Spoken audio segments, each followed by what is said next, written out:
C'est quand même bizarre en 2025 d'être la première femme quelque part. On a l'impression que je vais être fière et en réalité ça me fait un petit pincement de tristesse. Je pense qu'il ne faut pas confondre la polarisation du débat médiatique avec la polarisation des gens. Quand on fait des études, et on en fait souvent des études sociologiques, en fait, les gens, ils n'ont pas envie de se taper sur la figure les uns sur les autres. C'est pas vrai, ça. Tu sais quand même que la folie des patrons, c'est quand même de penser que leur action va changer le monde. Si tu n'as pas cette folie en toi, tu restes dans ton lit le matin. Donc moi, je pense que France Télévisions peut changer le monde. Sinon, je ne serais pas là. Bonjour à toutes et à tous. Tout d'abord, merci à vous d'être de plus en plus nombreux à nous écouter. Si ce n'est pas encore fait, pensez à vous abonner. Ça ne prend qu'une seconde, mais ça fait toute la différence pour nous. Merci encore et bonne écoute.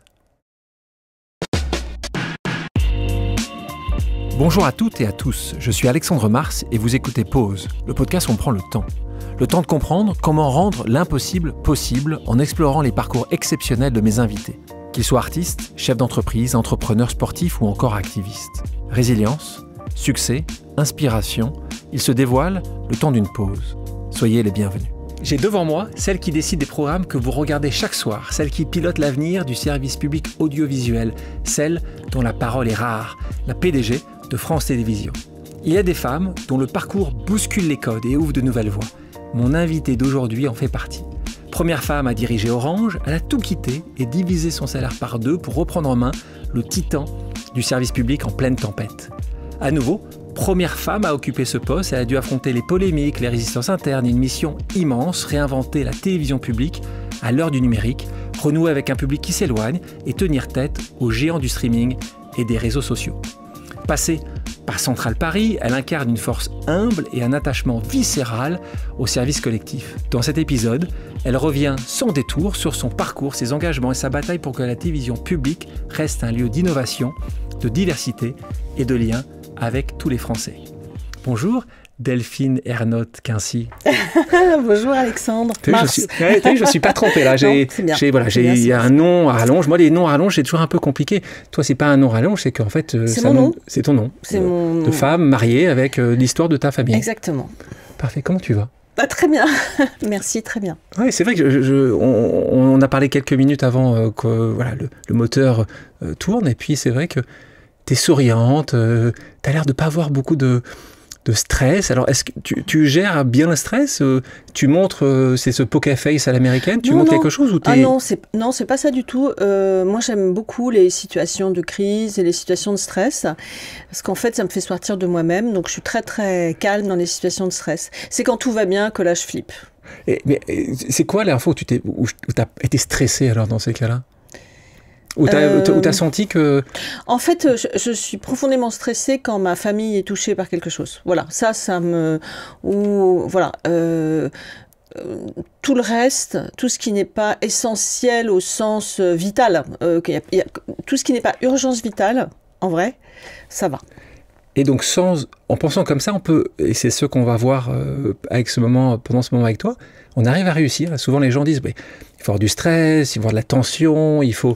Non, mais ça ne veut pas dire que je ne le ressens pas, en fait. Bien sûr que je suis stressée comme tout le monde, mais j'aime bien les moments de stress parce que c'est des moments où j'arrive justement à garder... Enfin, il me semble, pas toujours, mais il me semble que la plupart du temps, j'arrive à garder l'esprit clair. Et c'est là où ma force s'exprime, en fait. Dans l'introduction, j'ai évoqué le fait que tu as souvent été la première femme à diriger un grand groupe qui était Orange, la première femme à diriger France Télévisions. Pour toi, ça apporte quoi d'être la première femme ? C'est un poids supplémentaire, une fierté, quelque chose que tu portes en étendard ? Pas vraiment, tu fais attention justement à ça. Comment tu le vis, ça ? J'ai pas été la première femme à diriger Orange, je précise. Direction générale. C'était Stéphane Richard, moi je dirigeais la France. On parle de direction, je parlais pas de présidence. En fait, non, c'est toujours ça me fait toujours un pansement au cœur désagréable quand on dit ça. Parce que c'est quand même bizarre en 2025 d'être la première femme quelque part. Donc moi qui me bats pour la parité sur les antennes, devant et derrière la caméra, je préférerais d'être la 3e, la 15e, la 20e et pas la première. Donc il y a toujours, on a l'impression que je vais être fière Et en réalité, ça me fait un petit pincement de tristesse. Et ce qui est bien, c'est que la fois d'après, ce sera la deuxième, donc ça sera plutôt la norme. J'espère qu'il y en aura d'autres surtout. J'espère que on verra. Alors c'est vrai que là, on a quelques années avant de savoir quelle est la prochaine, puisque tu es dans le 3e mandat de France Télévisions. Là-dessus aussi, moi, ça m'intéressait. Chez Pause aussi, on se pose toujours la question de qu'est-ce qui se passe derrière, comment ça se passe. Toi, tu as été élu donc 3 fois. Déjà 2 fois, personne n'avait été réélu, donc c'est déjà chapeau bas. Alors une 3e fois, alors là, est-ce que ça arrivera à nouveau dans le futur ?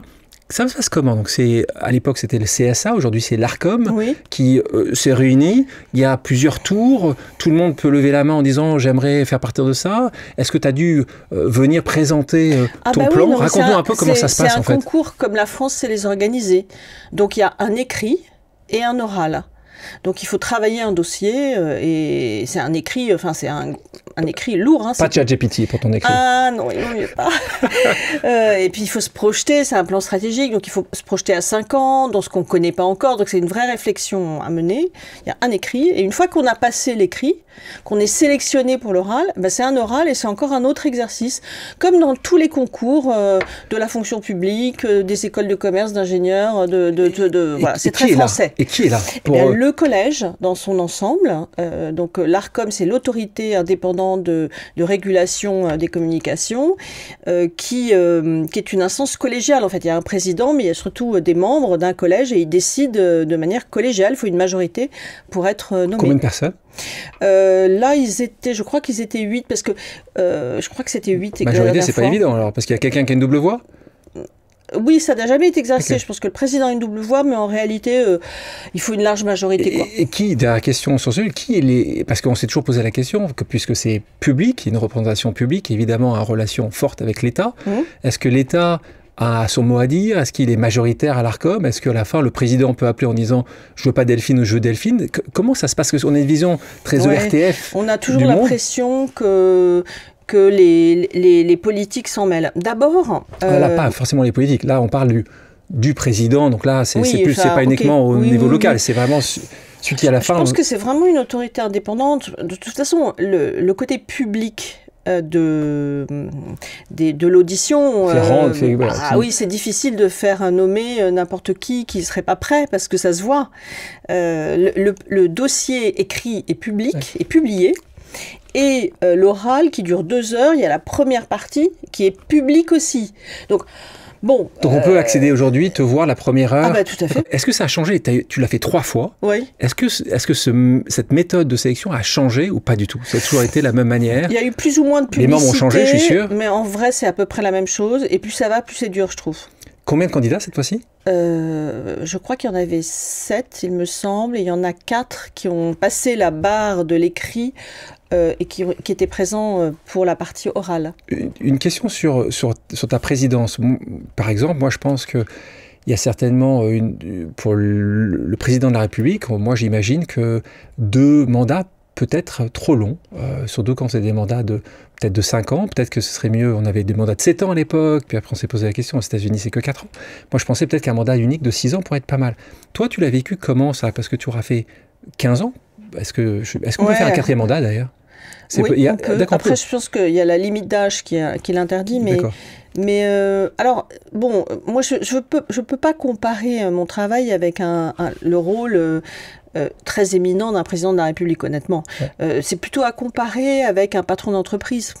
Et c'est vrai que dans les médias, en tout cas, et surtout dans ces entreprises qui sont en pleine transformation, être dans le temps long, c'est important. Parce que si on change tout le temps, finalement, on recommence un peu à chaque fois, on perd du temps, en vrai. Les Nicolas Taverneau et autres, ils ont été là pendant très longtemps. Parce et au fond, ça a plutôt pas mal marché.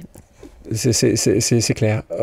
Dans ce podcast que tu connais, Pause, j'ai demandé à des gens de venir te poser des questions. Allons-y. Voilà. Donc, ce qu'on appelle les pauses amicales. Et donc, on va commencer par quelqu'un que j'estime beaucoup, que je connais depuis longtemps, qui te pose cette question. On l'écoute. Emmanuel Chin. Chère Delphine, tu présides avec succès depuis 10 ans le groupe France Télévisions et tu viens d'être reconduite brillamment pour un 3e mandat. Quel est le nouveau défi que tu te fixes pour ce nouveau mandat dans un paysage audiovisuel en pleine mutation? Et sur un plan plus éditorial, quel est le programme qui n'existe pas encore, que tu aimerais réussir et mettre à l'antenne? Bon, la deuxième question est horrible. Alors. Donc, je ne sais pas si je vais avoir une réponse, mais je vais y revenir. Ce que je me fixe comme objectif, c'est justement de préparer l'entreprise à cette transformation folle de son modèle. Parce qu'aujourd'hui, on accède au programme de France Télévisions majoritairement par les antennes traditionnelles. D'ici 5 ans, ça sera majoritairement par le numérique. Et donc, ça implique une organisation, des choix éditoriaux qui sont extrêmement différents. Sur le plan éditorial, c'est pas tellement en nature de programme que je raisonne, mais je pense qu'on est quand même dans un temps extrêmement, compliqué, je trouve difficile, où la polarisation du débat public, la polarisation même entre les gens est en train de s'accroître. Et je pense que le service public, parce que c'est un peu l'agora où tout le monde se retrouve, parce que nous, on a un Français sur 2 chaque jour, 8 Français sur 10 chaque semaine, donc en fait, on est la place publique d'une certaine manière. Moi, je souhaite qu'au-delà de nos missions traditionnelles, on ait aussi une forme de mission douce, de réconciliation des gens entre eux, pour rendre le débat qui s'exacerbe et qui devient violent possible. Mais sur le papier, c'est magnifique, mais c'est quoi la solution? Parce que souvent, on a imaginé ça, on aimerait ça. Il y a des nouveaux programmes que tu penses qu'ils peuvent apporter ça? Tu penses je pense que c'est pas forcément des nouveaux programmes. En fait, on pense toujours qu'il faut quelque chose de neuf. Mais il y a la manière de les faire, il y a l'intention qui est derrière, il y a la façon dont on les revoit eux-mêmes. Enfin, un programme, je sais pas, un magazine de société, c'est un magazine de société, on peut le prendre par où on veut, mais en fond, à la manière de le faire, la façon dont on invite les gens, dont ils participent, qui on met autour de la table, on donne une autre impulsion. Mais nous qui vivons dans ce monde de plus en plus polarisé, on le voit, beaucoup d'abord amené par les États-Unis, on le voit aujourd'hui également dans notre pays. Comment toi tu arriveras justement à vivre dans un monde où ce monde est à l'américaine, en gros globalement, soit tu prends un extrême, soit tu prends l'autre, et quand tu es au centre, c'est assez large le centre, ça devient de plus en plus compliqué, du moment que tu parles pas un peu plus fort que les autres, tu dis pas plus une ânerie plus importante que d'autres, tu veux pas y avoir plus de polémique que d'autres. Comment toi tu arrives justement à rester dans ta ligne de nage qui est essentielle, mais qui est pas évidente à garder? Qui est pas évident, mais d'ailleurs, je pense qu'il faut pas confondre la polarisation du débat médiatique avec la polarisation des gens.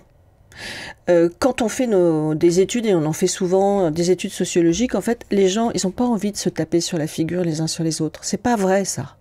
Personne n'a envie de vivre dans un monde où on est en fâcherie avec son voisin. C'est inexact, je pense. Donc il y a ce qu'on observe tous les jours sur les réseaux sociaux, sur certaines antennes de chaînes de télé. Concurrentes. Absolument. Et il y a la réalité des gens. Ouais. Et nous, on parle à des millions de gens qui n'ont pas forcément envie qu'on exacerbe en fait le débat et qui nous font confiance, qui nous font d'ailleurs plus confiance, je le dis, parce que quand on demande aux gens à qui vous faites confiance pour l'information, ce qui sort en premier, c'est le service public. Radio-télé d'ailleurs en passage. Bien sûr. Donc ça veut dire quelque chose. Donc cette confiance, elle doit se mériter tous les jours, voilà. Mais moi, je ne crois pas que les gens, ils ont envie de se taper dessus. Ils n'ont pas envie d'une guerre civile. Ce n'est pas vrai, ça.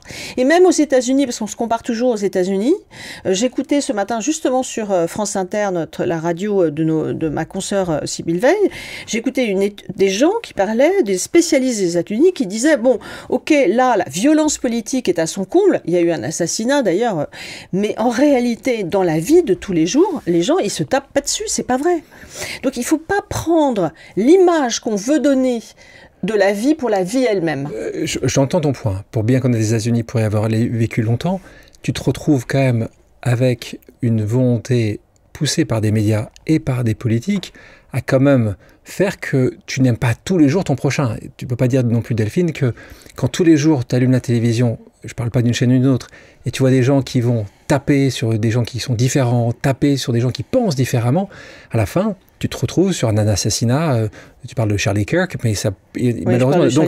Donc en fait, moi j'entends ton point, et je pars du principe comme toi que les gens ont bon fond, mais à force qu'ils allument la télé et qu'on leur dit des choses qui sont souvent fausses, ça exacerbe quand même une haine de l'autre, une haine de l'étranger, une haine de tout, en fait. Je veux dire, parce qu'il y a une capacité à avoir peur, et c'est normal, c'est humain, d'avoir peur un peu de ceux que tu connais pas. Certes, mais c'est pour ça que la puissance du service public, qui est très forte aujourd'hui, est importante.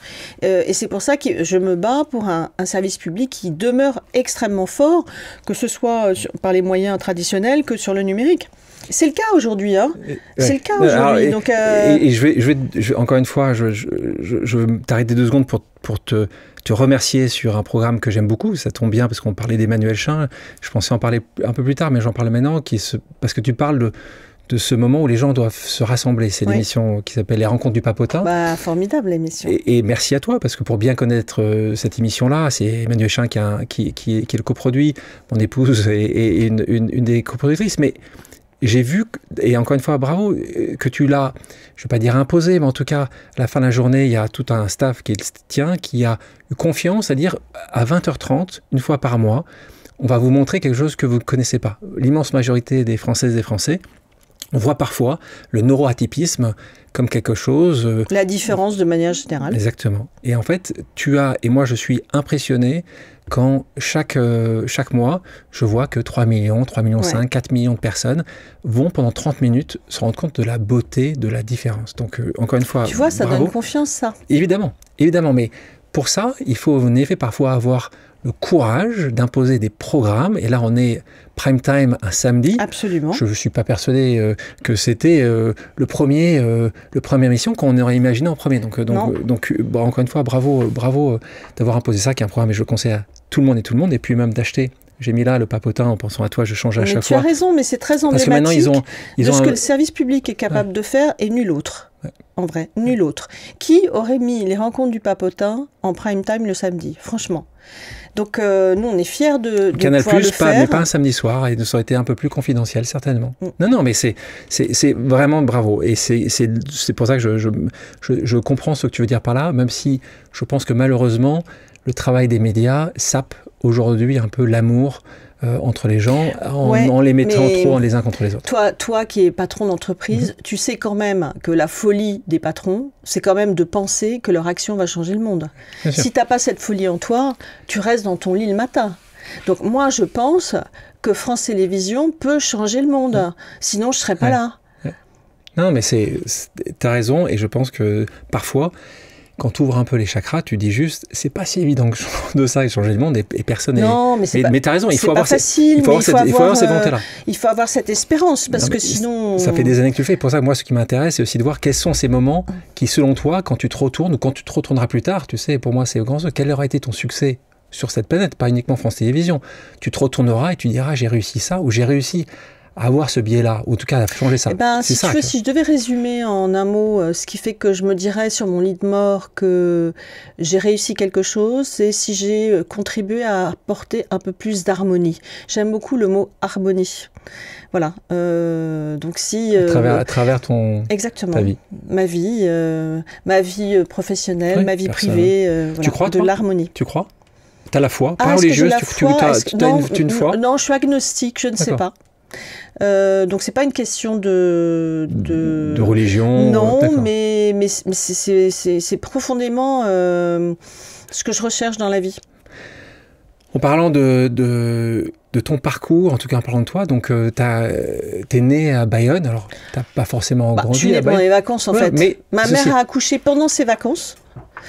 Chez sa mère, enfin chez ses parents, à Bayonne. Donc voilà. Mais donc en fait, t'as pas grandi là-bas, mais il n'empêche, moi quand je regarde ton passé, ton actif de ton passé, avec tes parents, tes grands-parents, je me retrouve avec quand même le travail comme le pilier. C'est clair. Le pilier de tout. Oui, je vois médecin, je vois ton grand frère chirurgien, je vois du normal sup chez ta sœur, je vois des parents qui sont médecins. Enfin, je vois qu'il y a une... en fait, et tu le dis d'ailleurs, on peut tout faire mais pas travailler. Je crois que c'est ta phrase. Hein. Oui, c'est ça. C'est ce que me disaient mes parents. Vous pouvez tout faire, mais la seule chose impérative, c'est de travailler. Et ça, tu l'as compris très tôt? Oui, très tôt, oui. Et quand tu le faisais pas, ils n'étaient pas contents ou d'abord, tu les voyais comme ça, le faire en premier? Il n'y avait pas tellement le choix, quand même. Hein.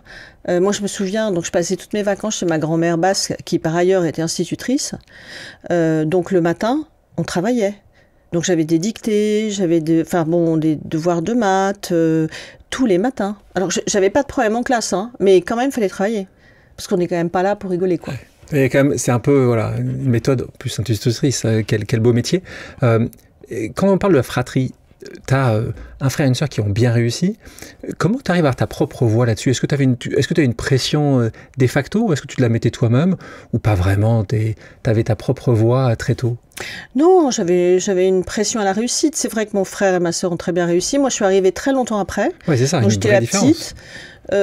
J'avais quand même moins de pression parce que mon frère et ma sœur avaient réalisé un peu une forme de rêve de ce qu'était la réussite pour mes parents, qui étaient tous les deux médecins. Hein, donc voilà. Et moi, en fait, je suis devenue ingénieure parce que c'était le truc qui n'était pas pris dans la famille.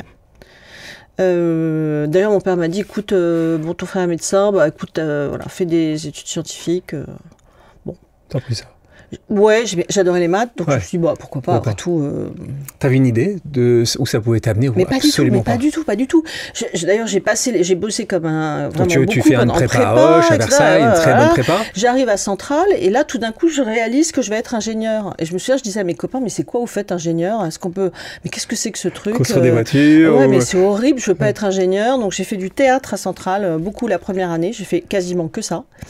Je travaillais un peu. C'est pas ça forcément qui t'a donné une plus grande visibilité sur ce que tu voulais plus tard. Tu voulais être metteur en scène? Tu voulais écrire des pièces? Non, tu en as écrit une d'ailleurs? Oui, c'est vrai. Ça me passionnait, donc j'ai fait ce qui me passionnait. Quand même, enfin, hein, on peut le dire. Ouais.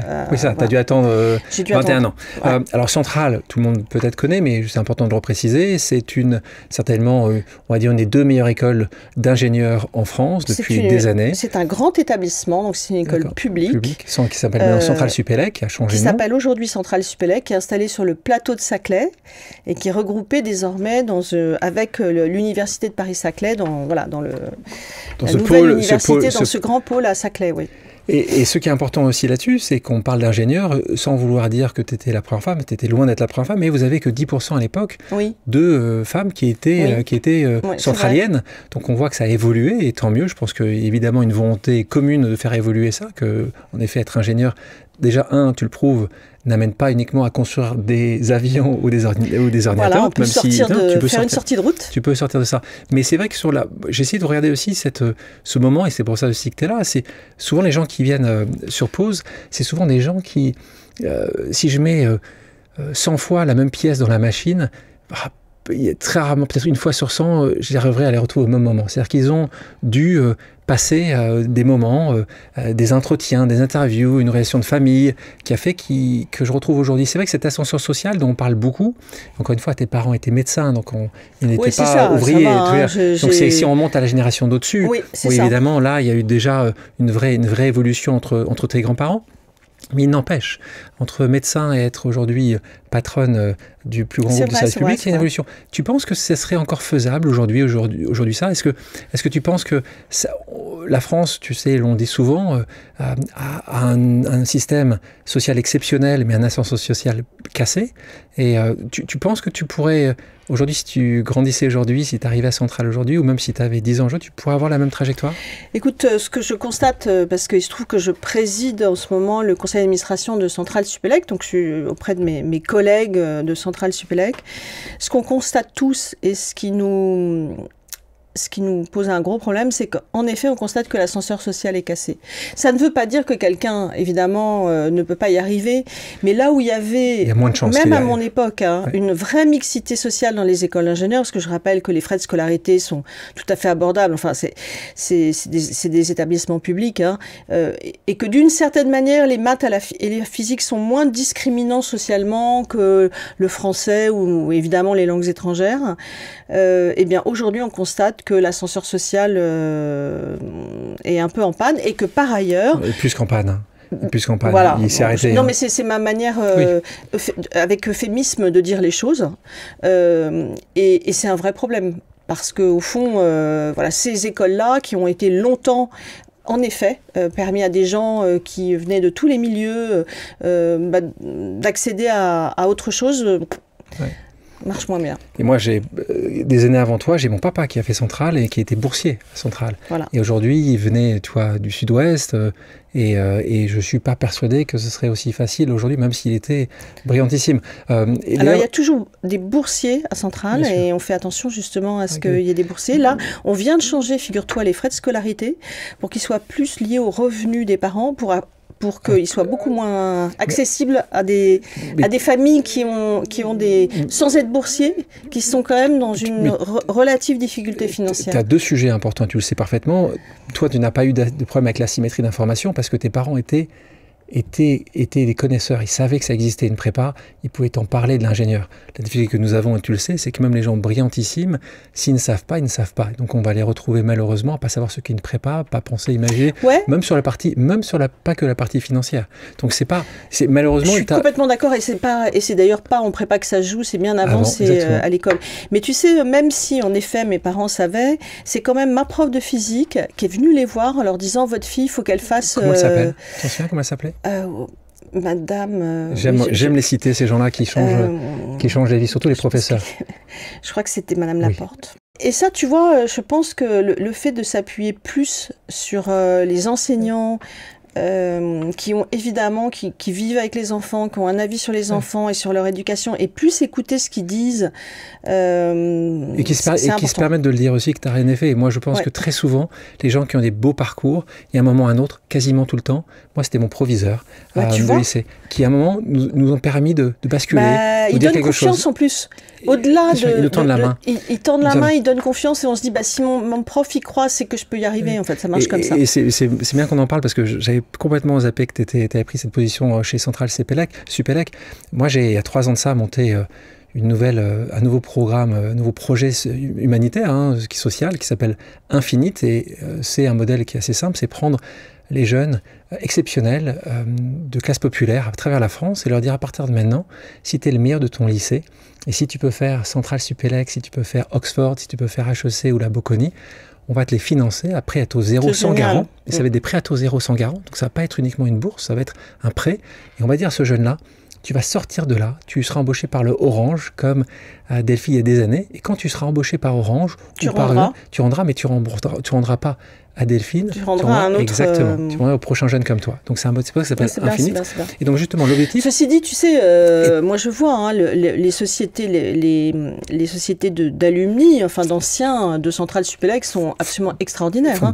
Aujourd'hui, ils font énormément pour les jeunes, justement. Il y a des bourses qui sont mises à disposition. Et donc... il faut le dire, il y a quand même une solidarité, en tout cas à Centrale Supélec, des anciens vers les plus jeunes, qui est remarquable. Et je pense que c'est le cas dans beaucoup d'universités, quel que soit le niveau de l'université, pour que les gens disent, moi qui ai reçu, je peux essayer de... C'est pas le cas partout, c'est pas tout le monde, mais il faut ça, parce que tu l'as bien vu, les comptes ne sont pas suffisants pour pouvoir tout faire. Donc il faut absolument que le service, la privée, puisse les fondations d'anciens sont remarquables. Donne un peu. Donc donc on va revenir un peu de ta carrière après avoir fait. Et c'est important. Merci de parler de cet ascenseur social et de la manière dont toi tu t'engages pour aider, d'aller dans un sens meilleur. On revient à ta carrière. Donc là, tu es ingénieur. Et donc là, tu vas toucher la finance. Et là, je te retrouve. Et là, on parlait de personnes qui t'ont tendu la main.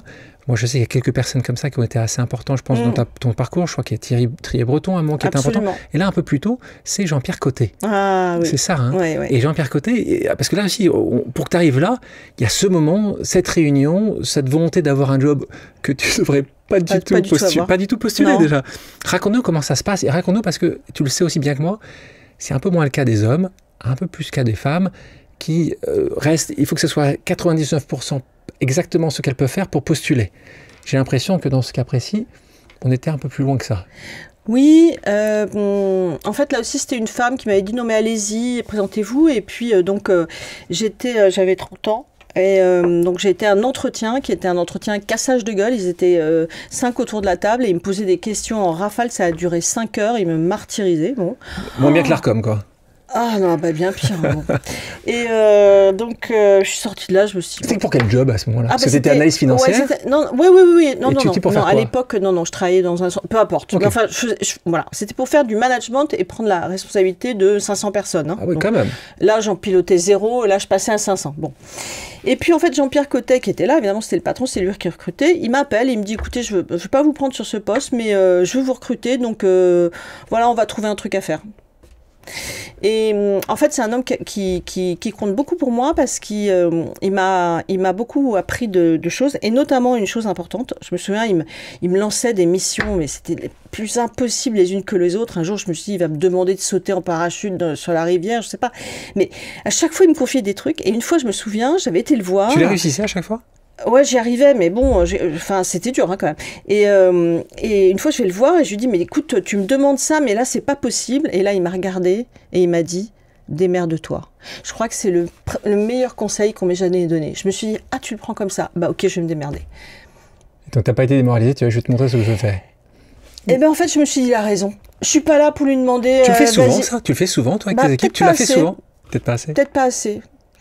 C'est quoi ce côté maman qui dit je vais essayer de t'aider? Je me sens responsable de tout, moi. Donc je me dis, ah, voilà, ta charge mentale, elle doit être très impressionnante. Ah, c'est impressionnante, ouais. Et donc Jean-Pierre, il te dit ça, tu te démerdes et tu le fais. Ouais, je me suis dit, mais c'est le meilleur conseil qu'on m'ait jamais donné. Mais t'embauches des gens parfois hors cadre, comme ça, hors case, en disant juste, pour cette émission, c'est pas vraiment lui, mais... Ah, mais moi, j'aime bien les gens hors case. Mais c'était un peu, à ce moment-là, la confiance qu'il y a eu en toi. Tu n'aurais pas dû faire ça si j'aurais pas dû faire ça, il n'aurait pas dû me recruter. J'étais pas qualifiée pour le truc, mais je sais pas, il s'est passé un truc hors case. Et voilà. Quelle est la personne que tu as pris hors case? Une personne que tu as pris récemment ou ces dernières années que tu dis juste... Bah, je veux pas les... C'est bien d'être hors case. Par exemple, mon numéro 2, qui est Stéphane Sipon-Gomez, il n'était pas destiné, je pense, il y a 10 ans à faire de la télé. C'est un type absolument génial. Je dis bien génial et je pèse mes mots. Hein, il n'y en a pas beaucoup comme ça en France. Mais il venait d'un autre monde. Il avait fait autre chose. Bon, après, les gens géniaux, c'est des gens géniaux, hein, quoi qu'il arrive. Ils s'adaptent partout. Donc là, tu continues, tu grandis, puisque évidemment Orange fait partie de ces entreprises, grandes entreprises où tous les 2 ans, tous les 3 ans, tu as une évolution de carrière, ils veulent te garder, ils veulent garder des talents. Donc là, je te trouve vraiment au centre Val-de-Loire. Oui. Un moment pour une direction régionale. Oui, c'est ça. Puis après, je te retrouve en direction de la communication. Puis après, la direction générale, c'est ce dont je parlais tout à l'heure quand tu étais la première femme directrice générale d'Orange.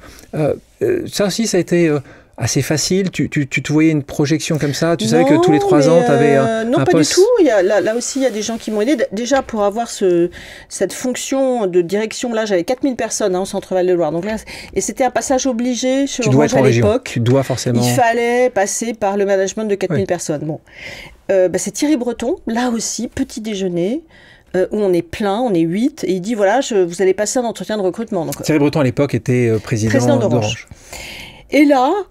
c'était dingue parce que donc il y avait que des gens brillants qui étaient passés par les cabinets ministériels. Moi, j'ai toujours été un peu le vilain petit canard, c'est-à-dire la personne qui a pas le bon diplôme parce que moi j'ai fait Centrale, il y avait que des polytechniciens. Enfin, toujours un peu à côté de la plaque. Bon, toujours d'ailleurs. J'adore d'imaginer ça. T'imagines qu'on est bien en France pour dire ça. Centrale qui est une école exceptionnelle et à côté de ça, t'as juste Polytechnique et c'est vrai que c'est étonnant quand même. Bah oui, mais c'est comme ça. C'est comme ça. Il y a des clans, il y a des... En fait, moi, je pense que de toute façon, être à côté de la plaque, c'est un atout. Parce qu'en fait, rien n'est jamais acquis quand t'es pas dans le cercle, tu vois. Donc, tu dois te battre, tu dois prouver que... Voilà, donc... Et puis, rien n'est jamais gagné. Souvent, les gens disent ça des centraliens. Ils disent, vous avez appris à perdre assez tôt parce que vous n'avez pas eu Polytechnique. Exactement, tu vois. Donc, en fait, c'est ça. Tu te dis, t'as déjà dans un de résilience, en fait. Exactement. La position numéro 2... Ouais. Et dans les écoles, parce que clairement Polytechnique est devant, Centrale, il n'y a pas de débat, mais la position numéro 2 donne une forme d'humilité qui est bien utile dans la vie en fait. T'apprends assez tôt. Ok, non, ça, je suis assez d'accord. Donc là, tu te retrouves Breton, il te dit, c'est ça, et toi tu... Et je lui dis, non, mais moi je suis pas capable de faire le boulot pour lequel vous me recrutez, donc j'ai appuyé sur la touche éjecte, en fait, pendant le truc, parce que j'y arrivais pas, et je sais pas me vendre, je sais pas dire, alors moi j'ai fait ci, ça, j'arrive pas, je sais pas faire. Donc j'ai appuyé sur la touche éjecte, j'ai dit, non, moi je suis pas capable. Et là, faut pas me demander pourquoi, mais je sais pas, ça l'a touché. Et pendant une demi-heure, il m'a parlé. Il m'a dit, mais si, je vous connais, vous allez y arriver, etc. Donc les autres se sont dit, quel stratège. Oh là là. Alors les que centraliens, vraiment, ils sont bons, j'avais là. appuyé sur la touche. Oui, c'est ça. J'avais appuyé sur la touche. Et après, il m'a aidé. Et c'est quelqu'un qui compte beaucoup pour moi. Son avis compte beaucoup pour moi. Je le consulte dès que j'ai des décisions importantes à prendre, je l'appelle. Voilà. C'est quelqu'un pour lequel j'ai énormément d'admiration et même plus que de l'admiration, de la tendresse aussi. Là aussi, il t'a tendu une main, en tout cas, il t'a montré une voie, comme Jean-Pierre Cottet, donc, et tu as eu le job. Et oui. Et donc, tu as eu le job, et donc ça a continué, cette progression. Ouais. Là, on se retrouve en 2015, là, et là, c'est étonnant, je te retrouve là, à France Télévisions. Qu'est-ce que je fous là? Ah ouais. Et tu t'es posé la question, toi. Oui, je me suis posé la question. Tous les plus. Mais parce que tu pensais, parce qu'il y avait Stéphane Richard qui était. Oui. Tu savais qu'il n'y avait pas la présidence, pour toi, tu dis que tu l'aurais jamais. Oui, c'est ça. Et puis surtout, j'avais dit à Stéphane, tu sais, je veux pas mourir à Orange. Ouais. Donc il faut que je parte. Oui, mais tu aurais pu prendre la présidence 5 ans après ou 10 ans après. Mais non, mais le monde est vaste. En fait, je voulais pas finir ma carrière à Orange. Je sais pas comment dire. Je voulais partir. C'est une belle maison, un bon salaire, tout ce que tu avais. J'adore toujours cette maison. Moi, mon téléphone est Orange. Donc, c'est pas contre au moins, Orange. Non, là, tu m'aurais dit, toi, mais j'ai dit à Stéphane, écoute, il faut que j'aille voir. Bon. Quand tu te dis ça, ouais. à ton âge, où tu as réussi déjà tellement de choses, où il y a quand même assez peu de choses qui restent possibles, tu te dis, je vais faire comme Thierry Breton et d'autres. Possible, hein.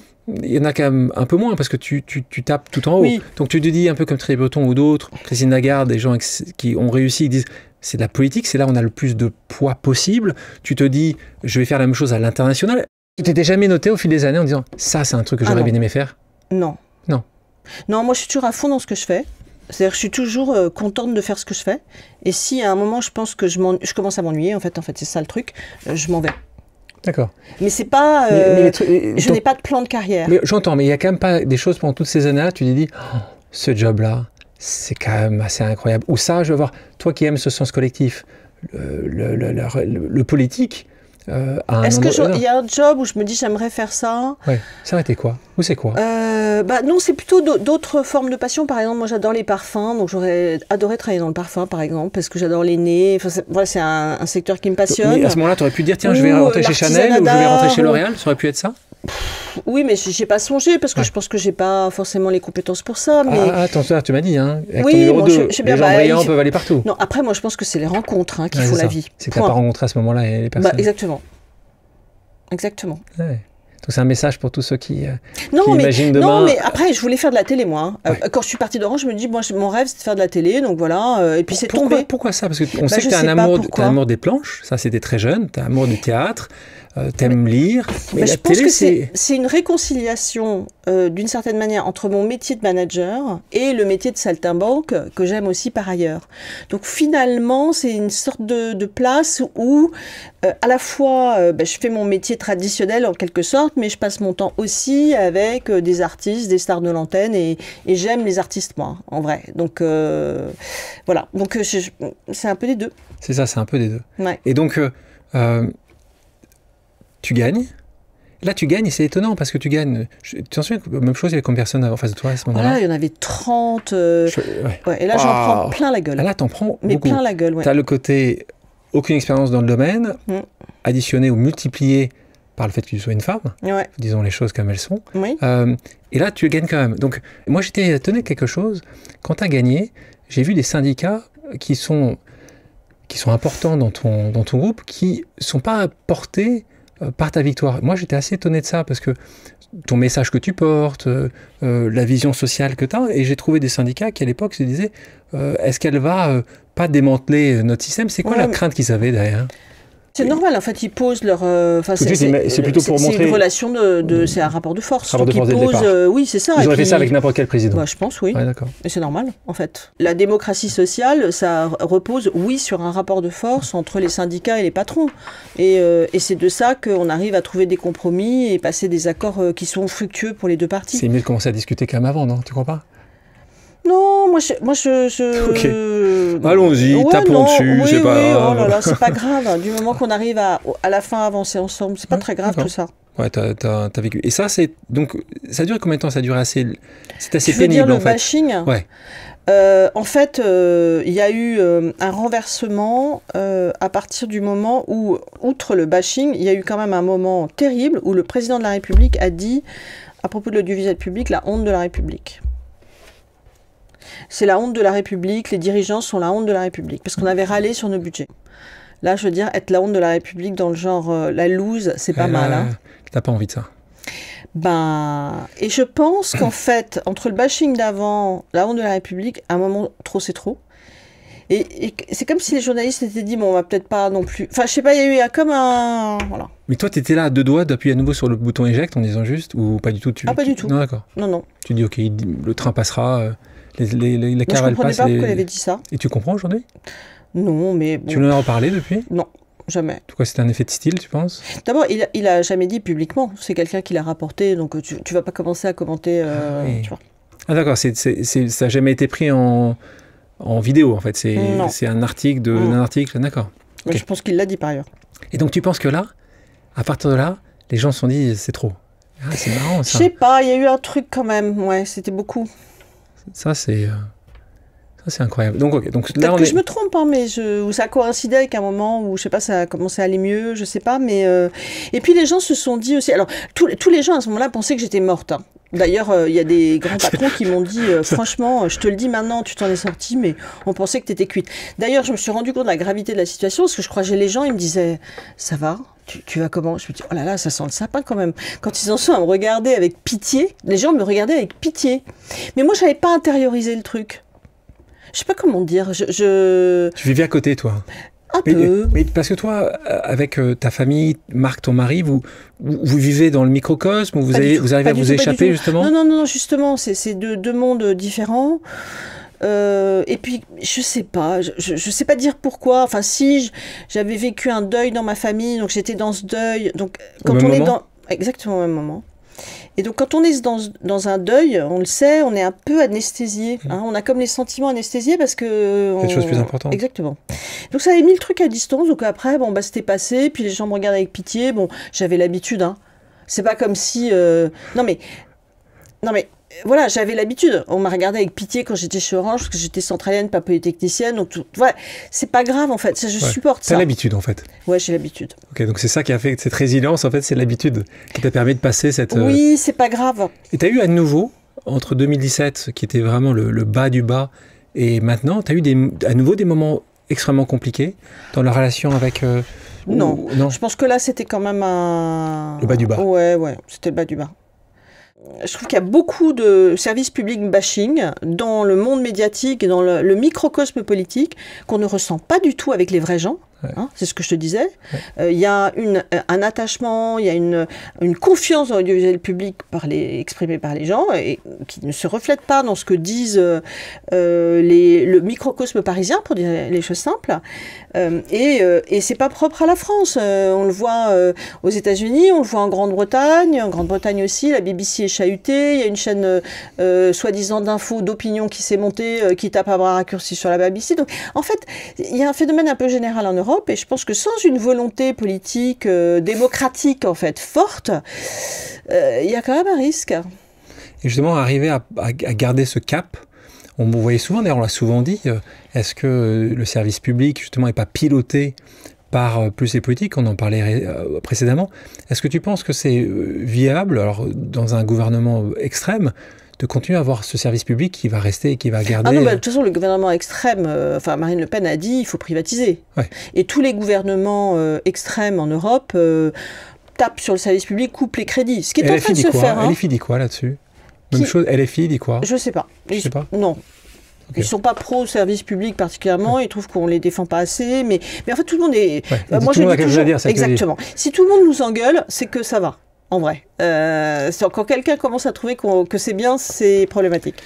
Donc, tu parlais un peu plus tôt justement des évolutions très fortes qui ont chahuté tes présidences. Alors là, on parle de technologie cette fois-ci. On voit apparaître ce qui était juste au démarrage en 2015, les plateformes de streaming. On voit aujourd'hui que c'est partout. On voit l'intelligence artificielle, on voit la chose exceptionnelle que peut apporter l'intelligence artificielle, mais aussi ce que ça peut apporter de complexité, dans savoir est-ce que c'est vrai ou c'est pas vrai. Comment tu as fonctionné là-dessus? Comment tu fonctionnes? Est-ce que tu as une équipe d'innovation qui va venir, parce que c'est quand même toi qui donne le cap, qui va te donner l'information? Est-ce que l'information, toi, tu es allé souvent aux États-Unis voir ce qui se passe? Comment tu arrives à avoir cette... continues à avoir cette mince, une vision propre de l'innovation, ce qui peut parfois manquer à certains politiques. Ouais, alors moi je reste ingénieur dans l'âme, donc de toute façon ces sujets me passionnent. Donc d'abord je lis, j'étais aux États-Unis l'année dernière, justement pour parler intelligence artificielle, on a vu des grandes boîtes, mais aussi on a été au MIT pour rencontrer des chercheurs. On va y retourner cette année, donc je pense qu'il faut aller écouter les gens qui savent de quoi ils parlent. Et puis les ingénieurs. La semaine dernière, j'étais à l'INA, qui est une grande entreprise de l'audiovisuel public, qui a un département de recherche où on voit bien, c'est des ingénieurs, ils sont hyper compétents. Et donc, on a fait une réunion justement pour qu'ils partagent avec nous là où ils en étaient, de leur recherche. C'est super intéressant. Donc, on a aussi beaucoup de richesse à l'intérieur de l'audiovisuel public, si on sait s'appuyer les uns sur les autres pour penser et agir bien. Tout à l'heure, et parce que tu me parles d'audiovisuel public, il y a eu cette discussion, cette volonté politique de mettre tout radio, audiovisuel, INA ensemble pour que ça fasse un grand pôle, peut-être plus puissant, avec une évidence peut-être dans le message qui peut être porté, que ce soit à la télé, à la radio ou sur les plateformes. Toi, tu regardais ça en disant, de toute façon, j'aurais pas tellement le mot à dire, ce sera une décision politique. Tu as poussé, tu trouves que c'est une bonne chose? Moi, je suis pour la fusion des entreprises. En fait. J'ai toujours été pour, mais ça fait 10 ans que je le dis. Donc, en fait, c'est pas nouveau.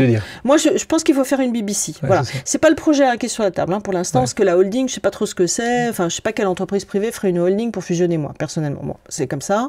Et je peux pas m'empêcher d'avoir mon regard un peu pragmatique. Je viens du privé quand même. Donc voilà. Et surtout, en fait, moi, je pense qu'il faut une BBC pour que l'audiovisuel public soit fort. Il suffit pas c'est pas la gouvernance qui fait la force. C'est les moyens, c'est la garantie d'indépendance. Et là, on n'y est pas aujourd'hui. Donc, en fait, c'est comme si on disait, est-ce que tu peux rester en équilibre sur un pied? Non. Un tabouret, ça marche avec 3 pieds. Donc, oui, bien sûr, il faut une organisation qui tient. Mais si on n'a pas les financements, et si on n'a pas la garantie de l'indépendance, on tombe. Il n'y a plus de service public. On tombe, il n'y a plus de service public. On parlait de fusion, on parle de cette fusion qui n'a pas eu lieu, qui était une fusion qui paraissait pour beaucoup faire sens, qui était la fusion. Moi, j'étais d'accord avec. D'accord, toi, TF1, M6, Absolument. M6, TF1.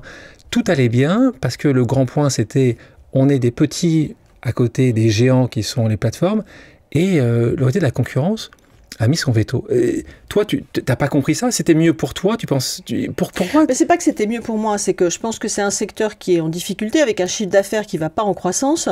Donc, dans ces cas-là, la concentration fait du sens. Point barre. Et c'est vrai dans plein d'autres secteurs, mais il y a quand même une philosophie en Europe qui a toujours été très pro-consommateur pour avoir dans chaque pays une intensification de la concurrence. Je suis bien placée pour le dire, j'ai travaillé 25 ans dans les télécoms et on a 120 opérateurs de télécoms en Europe, il y en a 3 aux États-Unis, on voit bien le problème. Ah oui. Bon, et donc c'est cette philosophie générale qu'il faut changer. Elle s'est appliquée malheureusement aux dépens de TF1 et M6, mais comme elle s'applique à plein de dépens. Donc j'espère qu'il va y avoir un mouvement en Europe pour considérer qu'il faut renforcer les entreprises européennes, et pour les renforcer, il faut quand même qu'elles aient une assise domestique, on va dire ça comme ça, suffisamment forte.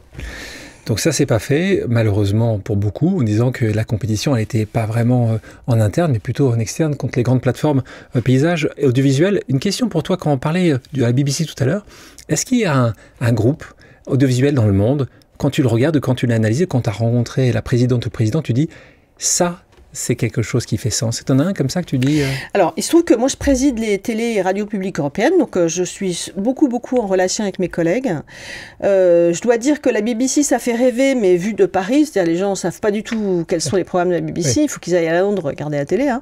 C'est formidable, la BBC, mais aujourd'hui, on voit bien que et la Grande-Bretagne et l'Allemagne, ils ont des moyens qu'on n'a plus. On est complètement déclassé par rapport à la BBC et par rapport à la ZDF et la RD. Donc, on peut plus tellement se comparer à eux parce qu'on n'a plus du tout les mêmes moyens. En revanche, il y a des pays qui ont moins de moyens parce qu'ils sont plus petits, c'est les pays du nord de l'Europe, et qui trouvent des solutions qui sont quand même intéressantes. Donc, à la fois, il faut s'inspirer des gens qui font avec 2 bouts de ficelle, et puis des gens qui ont vraiment les moyens, comme la BBC ou les Allemands, parce que ça reste quand même aussi des références. Donc, moi, je prends les références où je peux. Là, on parlait de BBC, c'est vrai que quand on parle de politique, parfois les gens peuvent dire qu'ils voient en toi quelqu'un qui a une vision politisée. des choses, je crois que c'était, tu parlais tout à l'heure de Marine Le Pen, qui disait d'ailleurs qui te voyait, qu'elle disait exactement que tu étais une militante de gauche, c'est ça, je crois qu'elle avait dit une fois. J'ai des convictions, oui, bien sûr, mais je ne fais pas de militantisme politique, et je dois dire que le service public France TV ne fait aucun militantisme politique. D'accord? Donc on invite tout le monde, on parle à tout le monde, y a des gens de droite, de gauche, du milieu, du centre. D'extrême bien sûr. Tout le monde est invité, on est la maison commune. Ce qui est normal, oui. Et on met les idées où elles se passent et on essaie d'avoir du débat. Parfois ça te fait mal quand tu vois des débats sur tes chaînes? Non, moi je regarde pas ça de cette manière-là. C'est-à-dire, je regarde pas forcément les débats. Je sais pas si tu peux me dire la vérité. Non, ce que je veux dire, c'est que je regarde pas forcément les débats comme un téléspectateur. Je regarde les débats en me disant, est-ce qu'on a apporté assez de contradictions? Est-ce qu'on est bien équilibré? Je regarde ça avec un regard professionnel. Ouais. Donc, Donc tu prends un nouveau. Tu prends pas ce que tu penses toi personnellement, mais tu... ce qui est mieux pour heureusement que c'est pas moi qui décide qui parle sur mes antennes. Hein. D'abord parce que je suis pas Shiva et comme ça serait pas possible. La rédaction a son autonomie, son indépendance. Moi, je veille simplement au pluralisme. Je veille à l'équilibre. Et donc voilà, je m'en assure. Mais les choses que tu fais ou que tu ne fais pas régulièrement, vous changez certains présentateurs, que ce soit d'émissions ou de 20 heures, c'est un peu plus vu 20 heures parce que ça fait toujours parler la presse, ça arrive régulièrement. Qu'est-ce qui se passe? Comment ça se passe? Par exemple, récemment, vous avez changé votre présentatrice du 20 heures, votre journaliste, c'était Anne-Sophie Lapix, c'est devenu Léa Salamé. Comment ça se passe? C'est à un moment ou un autre, il y a une discussion entre toi et en disant peut-être que c'est 4 ans, 5 ans, 6 ans, il y a une usure du travail. Comment ça se passe après? Tu as une liste de nouveau. Comment ça se passe? Est-ce que c'est l'intérieur? C'est qu'à la fin de la journée, c'est toi qui tranches? Parce que c'est moi qui tranche. D'accord, c'est toi la patronne. Oui, c'est moi qui tranche. Ah oui, il n'y a pas de débat là-dessus. Oui. Il y a beaucoup de pression, mais c'est mon boulot de résister à la pression. Parce qu'il faut... On est évidemment un centre d'intérêt pour plein de gens, donc la pression, elle existe. Et moi, il faut que je protège les gens qui travaillent dans cette maison. Il faut qu'ils soient libres de faire ce qu'ils ont à faire.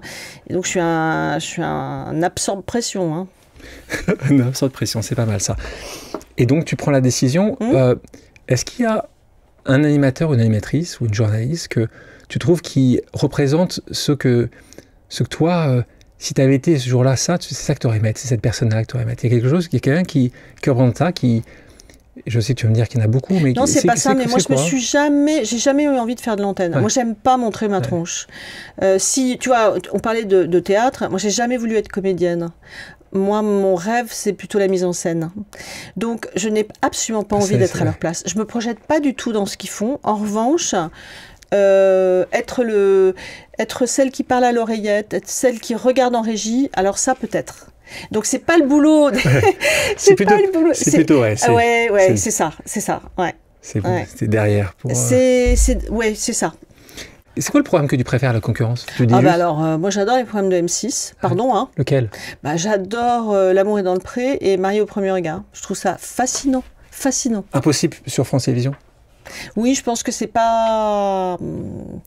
On n'a jamais touché à la télé-réalité, sauf que quand même, on fait de la télé-réalité en ce moment, un programme absolument génial que je recommande à tout le monde, c'est de la slow, c'est de la télé slow.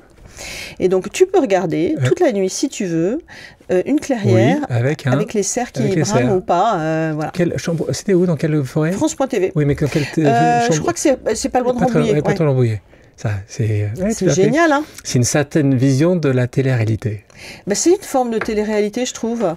Donc M6 t'aimes bien? Est-ce qu'il y a... TF1 aussi, j'aime bien. Enfin, je veux dire... Non, mais une émission de TF1 que t'aimes bien? Une émission de TF1 que j'aime... j'aime beaucoup Quotidien, par exemple. Alors, c'est pas de TF1, mais... Mais c'est le groupe, tu vas dire. C'est le groupe, ouais. Et quelqu'un que tu dis, tiens, lui, ce qu'il représente, il pourrait être chez moi. Ou j'aimerais qu'il vienne chez moi. Il y a plein de gens qui pourraient être chez nous. Présentateur du 20h de TF1? Non, moi je suis ravie qu'on ait Léa Salamé et Laurent Delahousse. Donc, on touche pas, non. On touche pas. On change pas. Non. Ouais. On continue ensemble et on a une pause vérité, ce que tu as déjà beaucoup fait en acceptant. Tu vois, c'est simple. Hein. En fait, vrai ou faux? Je vais te poser des questions et tu vas me dire si c'est vrai. Le pouvoir isole. Vrai. En France, on n'aime pas les femmes qui dirigent. Vrai. Tu as eu peur de ne pas être réélu? Vrai. Les 2 fois? Vrai. Il n'y a que vrai ou faux, en fait. Faudrait peut-être qu'il y ait un faux, quand même. T'as raison, tu as déjà regretté d'être parti chez Orange? D'être parti d'Orange? Ouais. Est-ce que tu as regretté une fois? Jamais. Jamais. Tu fais partie des gens qui regrettent ou t'avances? Jamais. Toi, t'avances? Non. Ça m'intéresse pas beaucoup le passé, en fait. T'as déjà regretté une chose, quand même? Mal faite? J'ai regretté, parfois, d'avoir dit quelque chose qui a pu blesser.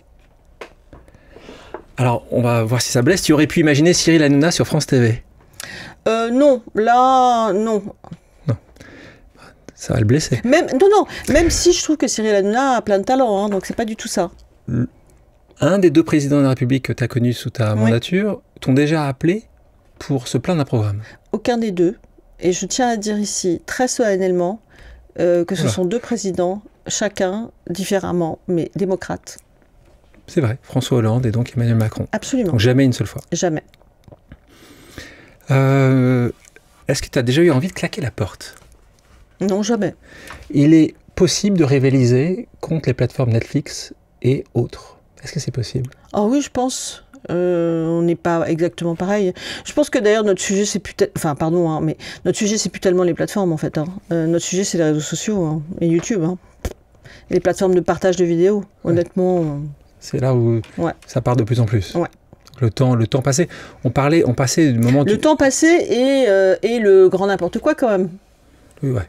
Le grand n'importe quoi parce que. Les platistes. On ne sait pas ce qui se passe. Il y a quand même des légions qui expliquent que la Terre est plate, tu vois. Donc, pour les ingénieurs rationnels que nous sommes, c'est compliqué. Ça, c'est sûr que tu ne dois pas forcément apprécier.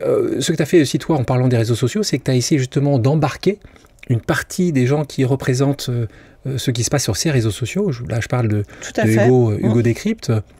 Et là, tu lui as dit, tiens, tu sais quoi, tu as une case.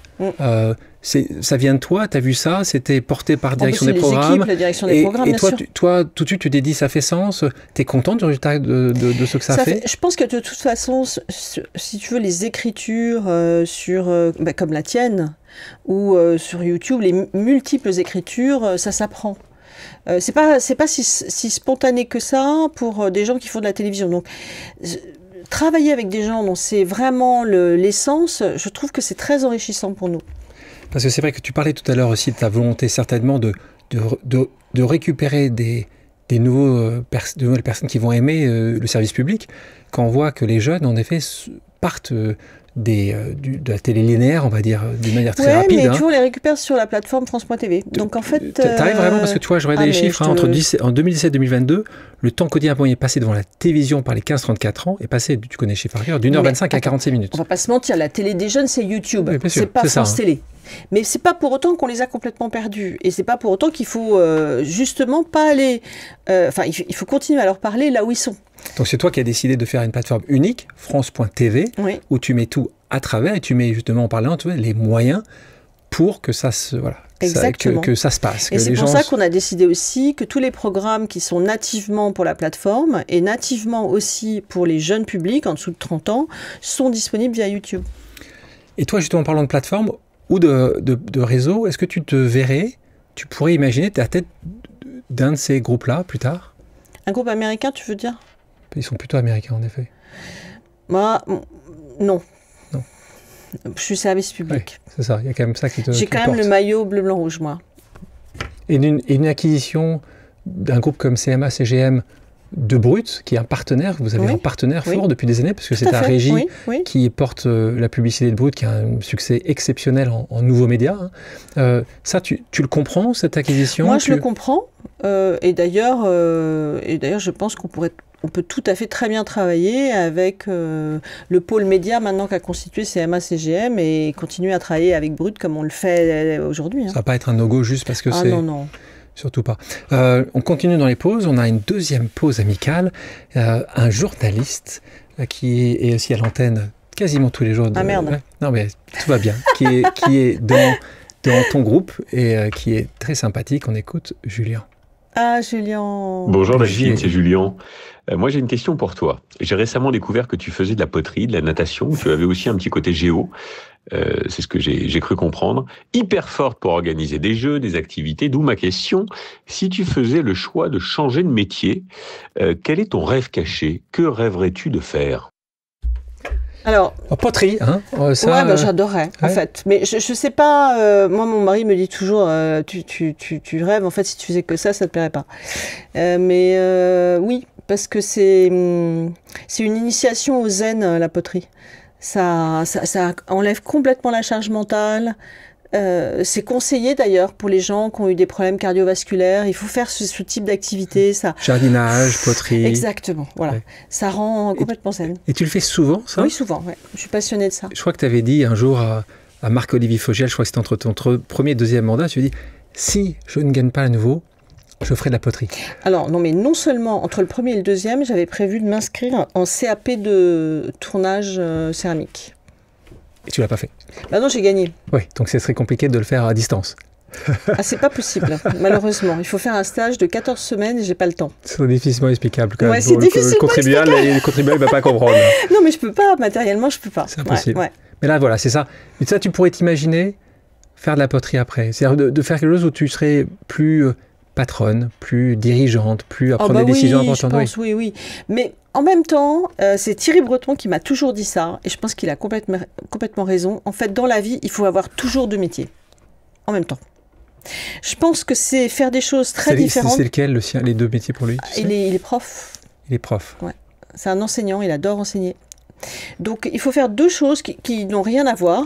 Et ça, tu aurais pu le faire avec une activité principale. Oui, mais moi, je ne suis pas sûre que j'aimerais enseigner. T'es pas forcément patiente? Non, pas forcément. Pas sur ces sujets.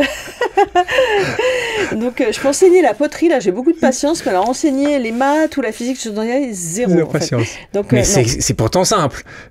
Voilà, non, mais je sais pas si je saurais bien expliquer. Donc, toujours avoir deux métiers. Donc, en fait, moi, mon but dans la vie, c'est toujours d'avoir deux activités. Mon activité, évidemment, principale, qui m'occupe 100% de mon temps, et l'autre activité qui occupe le temps que je n'ai pas. Quand je vois ce parcours-là, ou quand même toi, tu regardes en arrière, ce qui arrive vraiment, ce qui peut arriver, pas pour dire si tu as bien fait ou pas fait, mais quand même pour regarder cette trajectoire, qu'est-ce que tu donnerais essentiellement pour les gens qui nous écoutent, jeunes ou moins jeunes, à Delphine de 18 ans? Et à quel moment il y a des décisions que tu as dû prendre, des conseils que tu as écoutés ou pas écoutés? Si tu avais 18 ans aujourd'hui, je dis tiens Delphine, viens là. Ah, si j'avais 18 ans, qu'est-ce que je me dirais?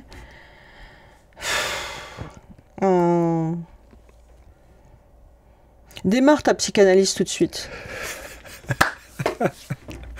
Ce qui veut dire qu'on vit tous avec des sacrés traumas, c'est ça que tu veux dire? Oh, on vit avec son sac et c'est bien de s'en délester. Et toi, t'as attendu longtemps? Bon, un peu. Pas, en tout cas... Pas 18. Ouais, pas 18. J'en connais pas beaucoup à 18.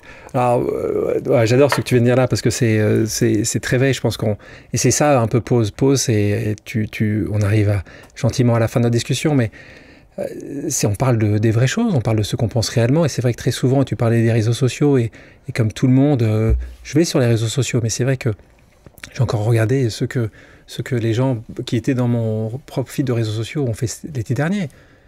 Les gens avaient l'air tous d'avoir une vie incroyable, hein. Il faisait beau tout le temps, pas une goutte de pluie, pas un avion qui était en retard, pas de drame familial, pas de mort. Donc je me dis, c'est quand même une sacrée vie. Et c'est vrai, comme tu dis tout à l'heure, quand tu rencontres les gens, ce qui est quand même passionnant, et quand tu es en tête à tête... C'est un peu plus compliqué que ça quand même. Hein. Et heureusement que c'est plus compliqué. Heureusement, c'est en tout cas ce modèle romancé est beau sur les réseaux sociaux. Et c'est pour ça qu'on a créé Pause, c'est pour ça que toi, toutes les semaines, je suis ravi d'avoir quelqu'un qui raconte une autre facette de sa personnalité, certainement plus réelle, avec ses doutes. Merci de me les avoir partagés, ses facilités, et puis cette manière de construire. Parce qu'en effet, là, je te rejoins, on a tous nos traumas, on les a tous. Et on ne les donne pas forcément, parce que quand on les donne, on pense qu'on est vulnérable. Alors que moi, c'est l'inverse. Je pense que quand tu me dis ça, je t'apprécie encore plus. Parce que je vois que tu vas me dire juste la vérité. Tu ne vas pas juste me dire... regarde ce que j'ai réalisé, tout ça, parce que les gens qui pensent tous avoir fait Léonard de Vinci, ils pensaient tous avoir refait le monde, j'en connais aussi comme toi beaucoup, et que c'est pas forcément avec eux que j'ai envie de passer du temps et avoir ici pour mes auditrices et auditeurs. Une question aussi, est-ce que c'est facile pour toi, au quotidien, d'avoir les pieds sur terre? C'est-à-dire que je vois autour de toi, il y a toujours des gens qui vont... donner un conseil, je ne dis pas décider pour toi, mais donner un conseil. Et ce qui arrive très souvent quand tu montes les échelons, est-ce que Et c'est un peu le problème que moi j'ai souvent avec une grande majorité des politiques, c'est que tu deviens vite hors sol. Quand tout à l'heure je te disais peut-être qu'il ne faut pas avoir trop de mandats, c'est qu'au bout d'un moment, tu peux devenir hors sol rapidement parce que tous les jours, tu arrives le matin, les gens applaudissent, quand tu vas te coucher le soir, les gens applaudissent.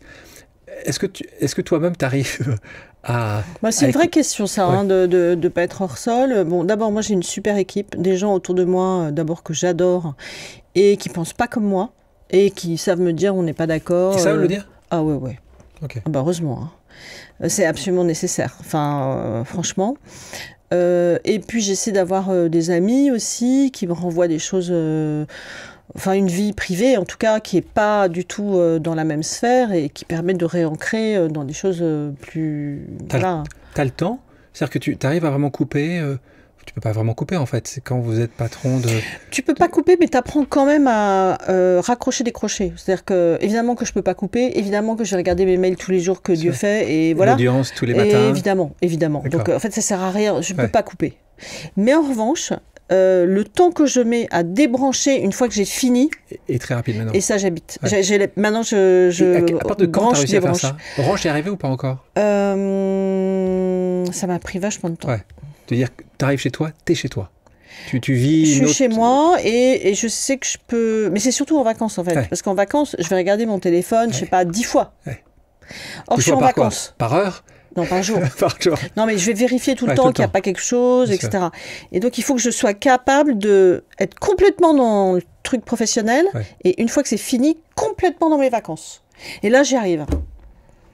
C'est un apprentissage, mais c'est un conseil important. C'est du boulot. Hein. Oui, mais c'est pour tout le monde pareil. Parce que mais tu vois, la poterie, ça aide, parce que là, évidemment, ça vide. Donc, en fait, ça remet à zéro. Et puis, tes mains sont utiles à autre chose. C'est comme le jardinage, tu n'as pas ton téléphone, tu peux... Le problème, c'est d'avoir accès à cette chose-là, pas loin de toi. Avec les mains pleines de terre, glaise, là, tu peux faire grand-chose. C'est une bonne... Donc, à tous, mettez-vous à la poterie, mettez-vous au jardinage. Au tricot, au jardinage. Des choses où vous êtes pouvoir être loin. Au sport aussi, ça marche, le sport. Un loin. Les jeunes qui nous écoutent, qui nous regardent, un conseil pour eux, quand tu les vois, alors on parle toujours des Gen Z, de la nouvelle génération qui sont différents. Tu vois ça, toi, une différence Ouais, moi je trouve que c'est beaucoup plus dur pour eux que ça ne l'était pour nous à notre époque. Ouais. Donc ce que j'ai envie de dire aux jeunes, c'est qu'ils sont très bien comme ils sont et qu'ils arrêtent de se mettre une pression phénoménale. Pensez pas trop. Franchement, la vie, le monde qu'on leur a fait est quand même compliqué. Ils arrivent dans une situation compliquée et ils se mettent une pression de malade. Qu'ils soient doux avec eux-mêmes. On va terminer cet entretien par une pause flash. Ouais. Je vais te dire un mot, un nom, et ça c'est difficile. Et tu vas me dire, je te préviens, ce qui représente. D'accord. En toi un mot. Voilà. Si tu veux l'expliquer plus, tu me dis. Bayonne. L'enfance. Service public. Un trésor. Audience. La mesure quotidienne. Enfin, le battement de cœur quotidien le matin. Ça reste encore ? Ah oui. Ouais. Théâtre. Théâtre. Une possibilité d'ailleurs. Censure. J'ai